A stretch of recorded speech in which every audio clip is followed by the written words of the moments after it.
Everywhere you look in Western children's stories, the wolf is depicted as an evil, slimy little freak who keeps trying to eat everyone. Oh, there's a child who's been given the task of delivering something to her ailing grandmother. Wolf comes along, chomps her up. Three little piggies have decided to engage in architectural innovation and leave behind the life of mucking in the mud. Then, boom, the wolf comes, chomps them up. A struggling mother of six baby goats goes out to find food for her kids, and then you guessed it, the wolf comes and chomps six of the seven little goats. You could chalk this villainization of wolves to the fact that they're scary predators who eat humans, but then you have to contrast the depiction of wolves with that of different animals that would be likely to eat the small guy. In Goldilocks and the Three Bears, a girl breaks and enters the three bears' home and steals their food and sleeps in their bed, but she manages to run away from them without suffering any real harm, at least not from the bears.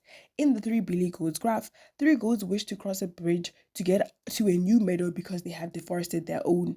When the first two goats attempt to pass the bridge, they find a troll underneath it who threatens to eat them, but they each manage to escape by saying that a bigger goat is coming along.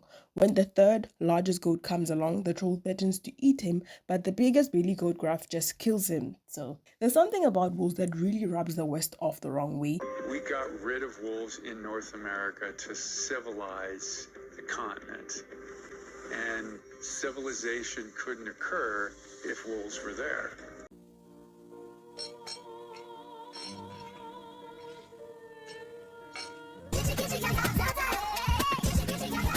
And consistently, the wolf is viewed as using craftiness.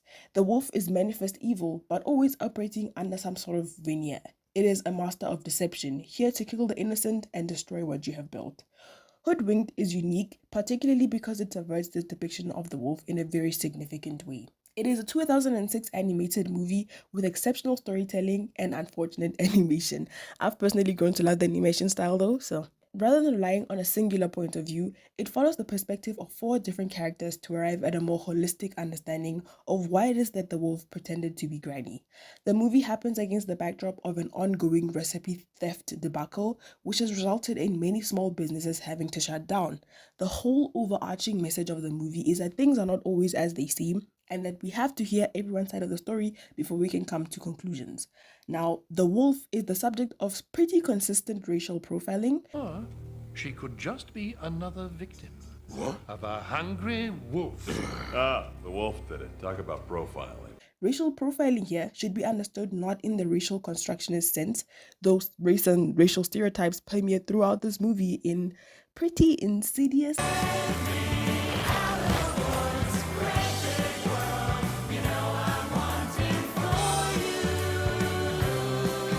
The white girl wanting to leave their parental home in order to explore the world, usually uncharted territories in some sort of fabled distant land, is actually a settler mythology, which is in response to white men's ability to go out and be adventurers in the actual colonial new world. It's actually something I want to argue about in a video later on that's still going to be on Hoodwinked, so we will talk about that later on. This is a second addendum because it didn't actually make my point. I'm saying that it ends up feeding into racialization or this racial constructionist logic because Hoodwink does not actually disrupt Red's desire to explore this uncharted new territory. Explore in this context meaning to colonize or at least bolster an existing settler colonial project. And also very, very obvious ways. What's up, baby? What's happening? What up, my homies? You ready to get spanked? Yeah, so what's the thizzle, Grizzle? You ready to floss that hill, player?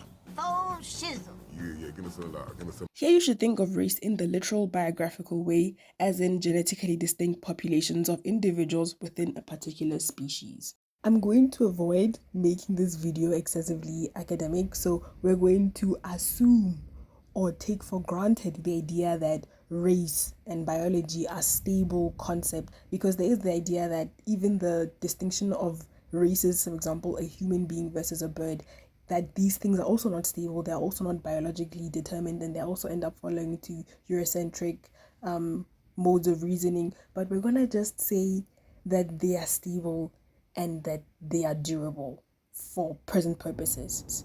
After the crisis, which takes place in the movie, is shown at the very beginning of the movie, the door opens to the sight of Red Packet, Granny Packet, aka Triple G, Kirk Kirkendall, and Wolf W. Wolf sitting in Granny's house, which has a bunch of police tape everywhere. When the door opens, we see Wolf perk up until he realizes that the people who have walked in are the police, not his lawyers. Shouldn't I have a lawyer? Despite having done nothing to warrant this, the police immediately put him in a muzzle and tase him, claiming that he is dangerous. Get a muzzle on that guy. Hey, I can explain everything. Well, you can explain it to the judge. All right. Can I just make a quick phone call? Curiously, the same is not done to Kirk, who wielded an axe and appeared to threatening to Red and Granny when the alleged crime or the big event took place. Okay, Paul Bunyan here was swinging the axe. Crazy flannel pants with the axe here busting swinging vigilante style. Take him downtown, boys. After literally singing about how she has to be nice to everyone, She could never be rude or unkind. Red immediately treats Wolf with suspicion. Afternoon. Hello. So, you're the little girl in the red hood. Those old cable cars on there. She wrote a letter. I'm not supposed to talk to strangers. No, you shouldn't. Good call. You could argue that this is because Wolf is a stranger, but so is the goat. And yet she manages to be pretty polite with him on their first meeting. Boingo the rabbit also emphasizes how wolves are the most dangerous animals in the forest. Now, it's a great way to see the forest without worrying about all those big, mean, hairy beasts out there. Yeah, you know, beasts, the wolves and the bobcats and the mountain lions and the saber-toothed tigers, but mostly wolves. Mostly wolves. Although there is literally a bear there as well, and those are also pretty dangerous, though they are also hardly the most dangerous things in the forest. The possession of an anti-wolf spray is also really bizarre in a world populated by sentient animals. Up there. Do you mind? Who are also presumably on all equal footing with each other. I know that animals are sentient. I know they feel feelings even if they don't speak. I was just saying sentient being in this context in the same way that, like, the way we as human beings measure sentience or intelligent life form, the capacity to speak, the inclination, I guess, to dress in particular ways or to have to put on clothes to protect yourself from the environment, all of them are like behaving human-like. So for the rest of the video, when I'm saying sentient, I'm just saying mirroring human behavior. The fact that Red has anti-wolf spray suggests that it is being produced on a mass scale, which is very strange.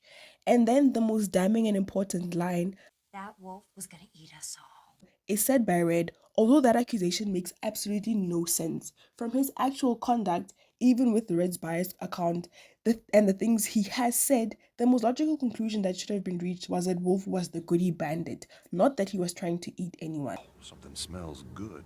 Those, goodies in there? I'm not. You can't hold on to those recipes forever. They'll get you and your little granny, too. And this ultimately is what the unique form of racial profiling in Hoodwinked is, the profiling of Wolf as a carnivore. What do you do for a living, Mr. Wolf? I'm a shepherd. Hey, You might as well confess. I told them everything. could you keep her away from me, please? Wolf is harassed and his interests are not protected. He's the only one who has another witness constantly throwing suspicion at him in the room while he's delivering his statement to the police and the private investigator. A clear infringement of his rights as both a witness and a suspect. When Red is in the room for grandmother's statement, it's to make her look better. When Flippers shows a picture of Wolf looking vaguely suspicious or threatening, he simply says, "Ugh," as if to suggest that he knows that he's constantly treated as a suspicious figure, even when what he's doing is not actually suspicious in context.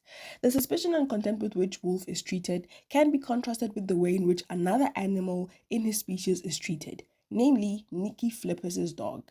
Wolves and dogs belong to different races but are part of the same species. There's a debate on whether or not dogs and wolves are from the same species, I am aware.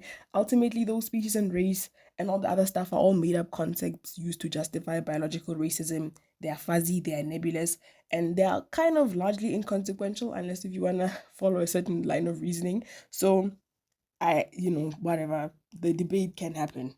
You can debate, just make sure it's extensive paragraphs in the comment section. Yeah. But the main difference between Wolf and the dog in this movie is the fact that the latter is clearly a pet. It is on a leash, unlike literally everybody else here.